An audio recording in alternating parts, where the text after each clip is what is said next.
Hello, and welcome to the Climate Commission podcast, Climate Chats with Students. Today's episode is Climate Chats with Emma Schoenmakers, and Emma is an ecology student at the University of Edinburgh. I'm your host, Sonya Perez, and I'm also the Climate Commission Officer for the Climate Commission for UK Higher and Further Education. And the Climate Commission is a partnership between Association of Colleges, EAUC, Guild HE, and Universities UK. We're working to coordinate climate action in the sector by the end of the year, but also looking to COP26 in November 2021. And students are really at the heart of our work. Students are instrumental in pushing their institutions to take climate action. And we want to honour this enthusiasm and share their journeys with sustainability, with the sector and with the wider public. So I hope you enjoy this episode. Welcome to the Climate Commission podcast, Climate Chats with Students.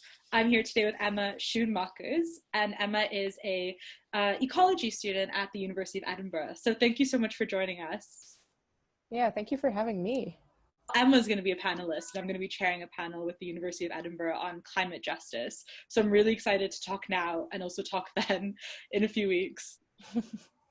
So I'm just going to start with a question I'm asking all the guests, which is, why did you decide to study ecology? And is this something that you've always had an interest in, or did you find yourself interested in it as you grew older? I think I was always interested in natural sciences and biology, because just in general, I was lucky enough to live close to nature. So I grew up in the outskirts of Paris, and there was a lot of like open spaces, like forests and fields and stuff that I grew up around. And so for me, it was quite easy to appreciate nature in that sense. And I think that's how I grew caring a lot about nature, and I saw also the changes that happened to it. And that's why it kind of led me to ecology and what I'm doing today. At first, I was more interested in biology, especially when I was looking at applications for university and everything. But I realized that there was also like a niche for ecology, and because I wanted something that was more holistic, I guess, like more an integrative like approach to science and biology, something that included social sciences, the interactions between humans and animals, culture and everything. So I think it's quite an important take to have on biology and science in general. So that's what led me to what I'm studying today. Interesting. And so you mentioned that you grew up around nature, and that definitely served a big purpose in, I guess, having you connect to the subject and to nature. And so in a similar sense, when did you first become interested in / concerned with the climate crisis? Was that around the same time? Was it because of this connection to nature?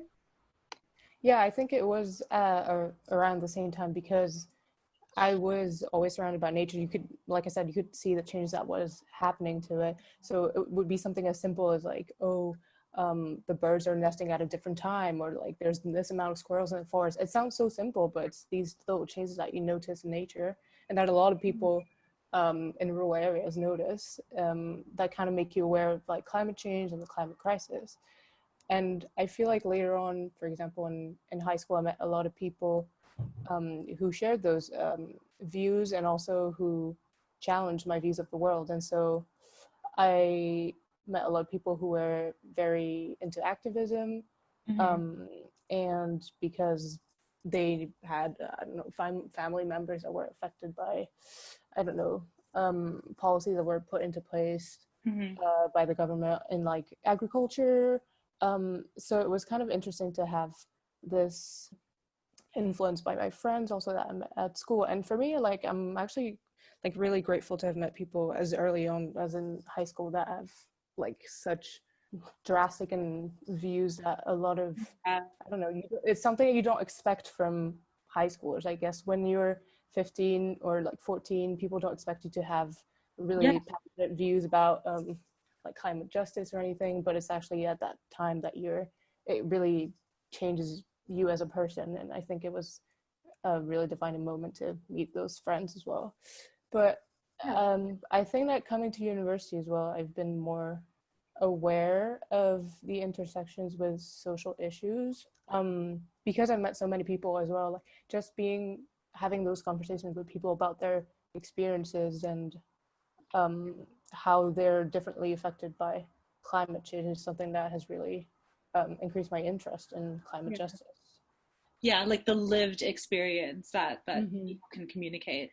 I think that's really cool that you had such an early introduction to sort of like radical understanding of the climate crisis and climate justice. What I think is particularly interesting, and this is something I've been thinking about a lot lately. So a lot of people have an interest in the climate crisis and grow up connected to nature, but I don't think that it's as common to take that interest and sort of study it and want to sort of live a life dedicated to it. So what influenced you to also study the climate crisis? Do you think there was anything specific that made you not see it as like a side hobby or a side passion, but something that you want to dedicate your life to?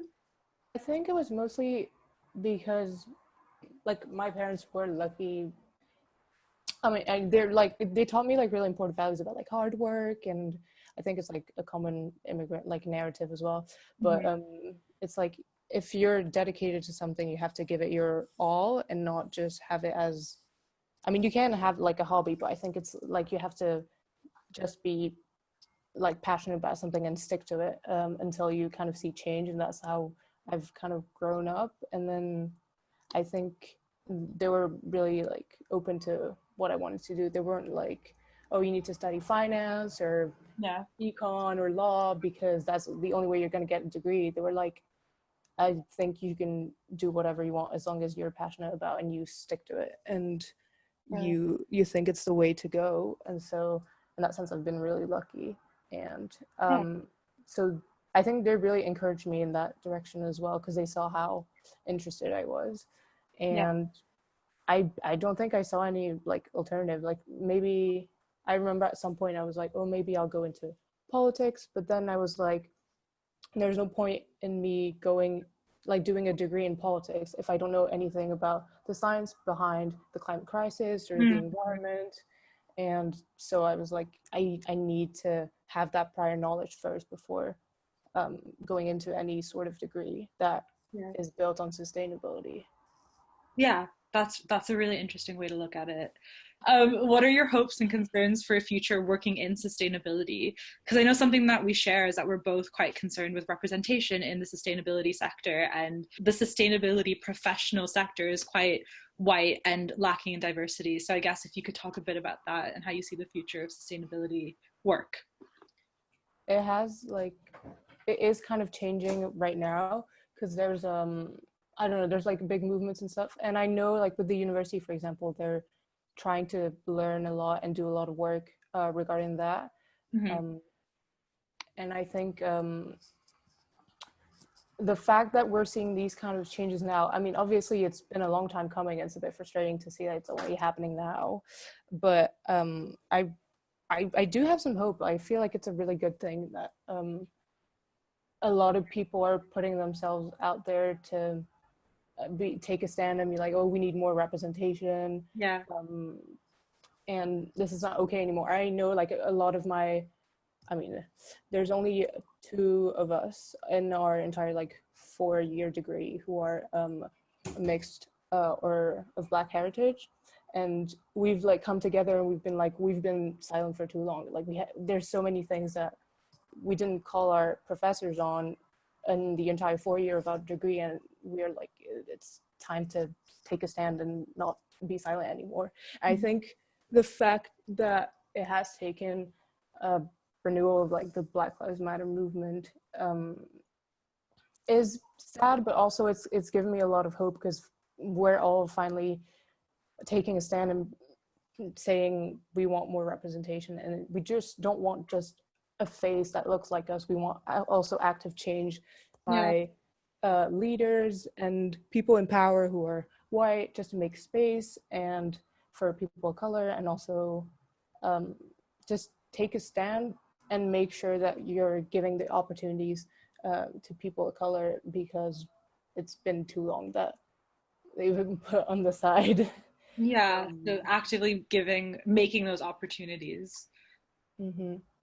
Yeah, one of the things though that is concerning for me is that it's just kind of going to be a phase, and I really hope it just is a lasting movement where it actually means like sustainable like opportunities for people of color, and not just something that is going to look good for your company Yeah. or just make you gain points with like graduates or anything. It's just, it has to be like a tangible change instead of just being a nice I don't know, advertisement campaign. Yeah, like long-term, meaningful Mm. engagement and and inclusion. And so for yourself, like how do you see your interest in sustainability in your degree? Like what would you like to do in the future? Do you have any idea?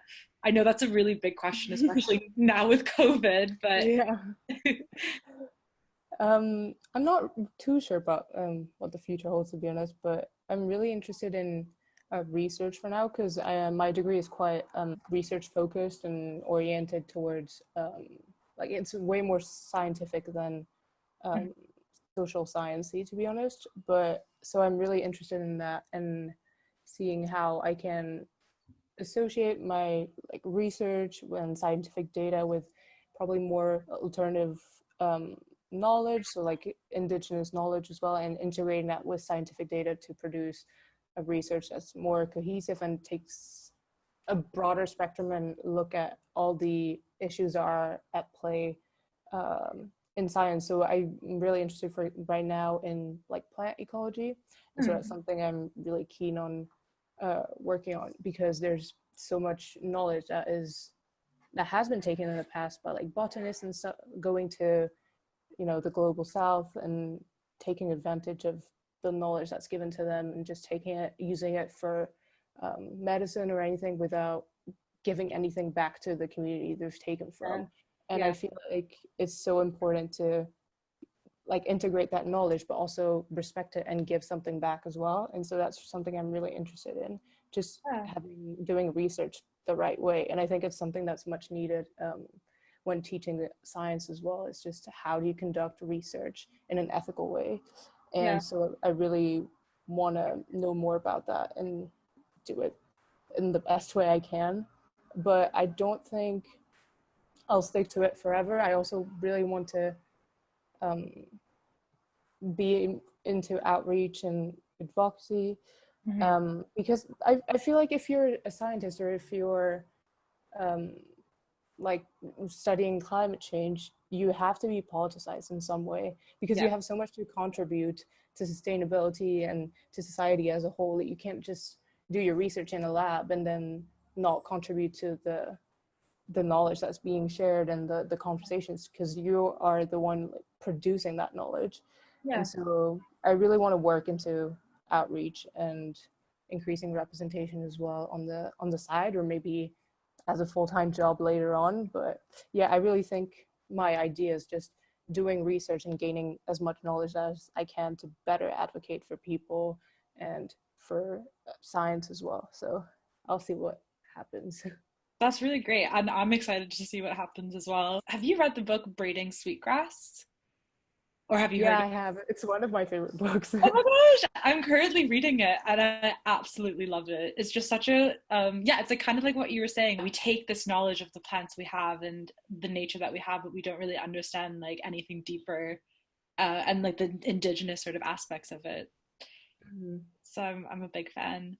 So you're also the VP for the Sustainable Development Association at the University of Edinburgh, and you've also done other work outside of your course. So working on a podcast on science for women of color and trying to communicate that. Just to note that the podcast is called Melanin Memos. So do you mind telling me a bit more about that and how you got into it?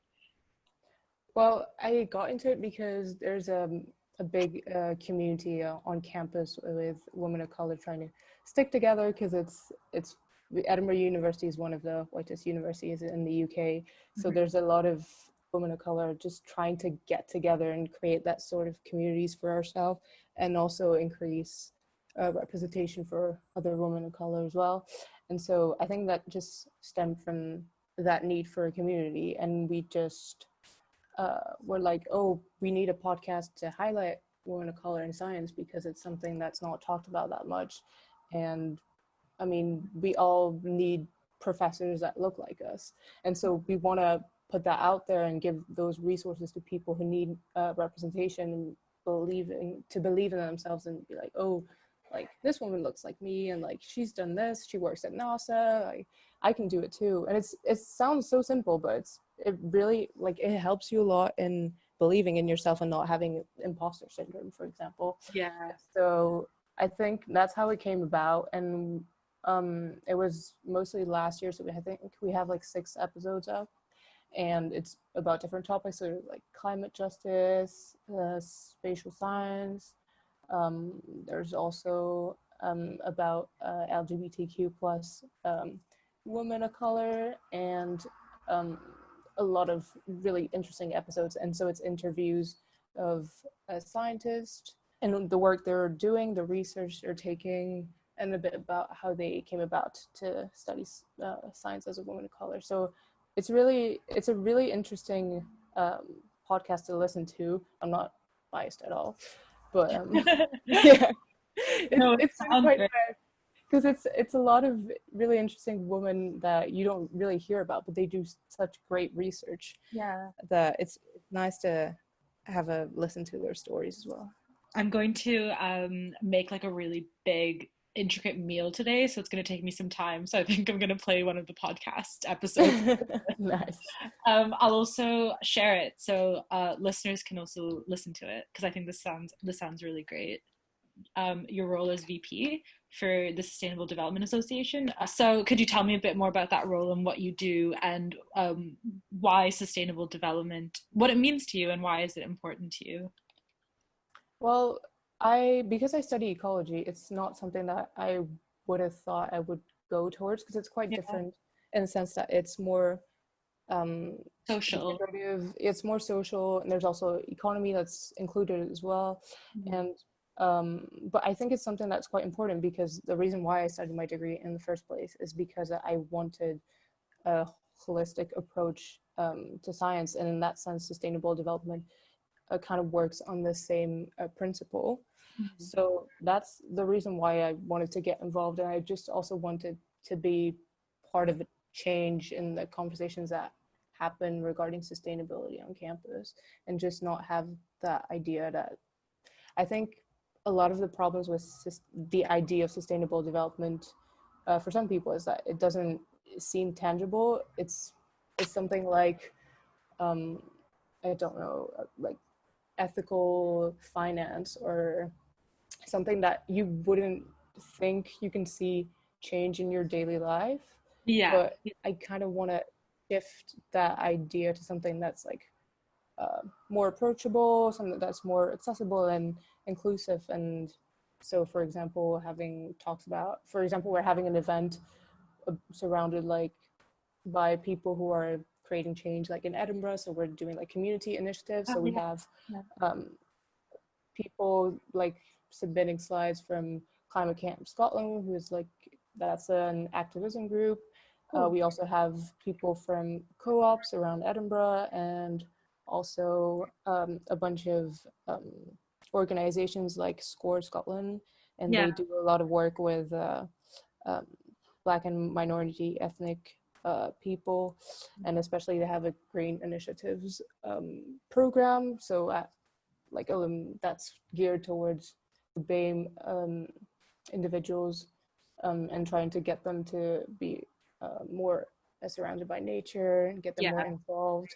And I think it's like a really important thing to do, to highlight other organizations are doing that kind of change and just making it more tangible. Like, oh, you want to be part of the change, what can you do? This is what you can volunteer at. This is what you can actually do to see change. And I think it's a more effective way of approaching sustainable development that's less academic and just more accessible in general. Yeah, I think that's great. And I think you're completely right. Like, sustainable development is so conceptual and abstract. And I think that the event sounds like an incredible way to sort of be like, no, this is happening in your community, and you can do it. Yeah, I really like that idea. And my last question is, and this is something we talked about because you were involved with the Futures of Education discussion groups that we held. And so how would you like to see university courses taught in the future to fully consider the climate crisis and sustainability, and also, of course, climate justice? Well, I think what came out of the talk that you mentioned is that there has to be a lot more critical thinking and really pinning and understanding the knowledge that we're given and seeing the faults and how we can improve the knowledge that we're given. And I think on top of that, there has to be like more awareness of bias in the knowledge that you receive and also that you create. So for example, in research, if you're taught in a specific way, the science that you're then going to produce or the papers that you're going to publish are going to perpetuate systems of oppression. So say you're conducting research, for example, you're going to Senegal and you're going to do your research there, and you're going to be, I don't know, just taking knowledge from local people and then not giving it back and just not giving credits to the people that helped you on the site. And that idea is still going to be perpetuated, and you're going to keep publishing research that's done the same way. And in that sense, it's just going to keep excluding people. And I think there has to be more awareness, like I said, of like an ethical way of doing research, and just more empathy in general, and understanding that yes, you might be producing knowledge, but you have to take a step back and understand the implications of your research and what you're producing.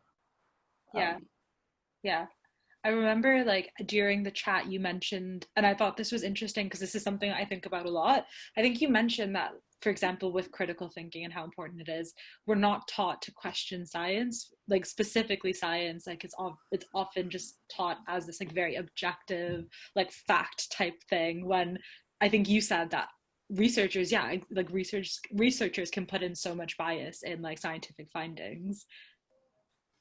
And so I just think the idea of critical thinking and what you were just saying is so on the nail. And I think, there has to be also a kind of redistribution of who's being listened to as well, because I feel like, especially in sustainability, it's always this very westernized, like really nicely packaged version of sustainability. And I think it's just, there has to be a shift in like the voices that are, being mainstreamed, and who's actually like sitting on the panels or giving talks and giving lectures. And it shouldn't be that all of my lectures in ecology are from the UK. It should be like a really wide variety of people with different backgrounds, because that's only what makes like the solutions to the climate crisis stronger, and also it's more representative of what the world actually looks like and who suffers from the climate crisis the most. Yeah, I completely agree. Thank you so much for sharing that. I'm excited to hear about the Visions for Change panel organized by the University of Edinburgh. So I think it's really nice to see that they're doing talks about climate justice. So it's making me really excited to see the change that's going to happen from there, hopefully. Yeah, I'm really, really excited. And I'm going to be chairing it, so I'll be asking you some of the questions. It'll be round 2. I got a lot of practice. Thank you so much, Emma, for talking with me, and I'm really excited to share this with the sector and with the Climate Commission.